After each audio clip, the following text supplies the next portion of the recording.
Good evening guys! So for today's video ay kakain po tayo ng kanin at yung ulam natin ay fresca sardines with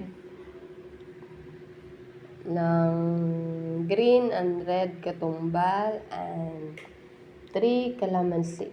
Masarap ito guys, lalo na pag lalagay lang po natin. Yan po Ang hirap pag walang. Kain po tayo guys. So, yan po yung ulam ko. Dahil yan lang po yung ma-afford ng aking para. Ay, nako, tumba. Wala po.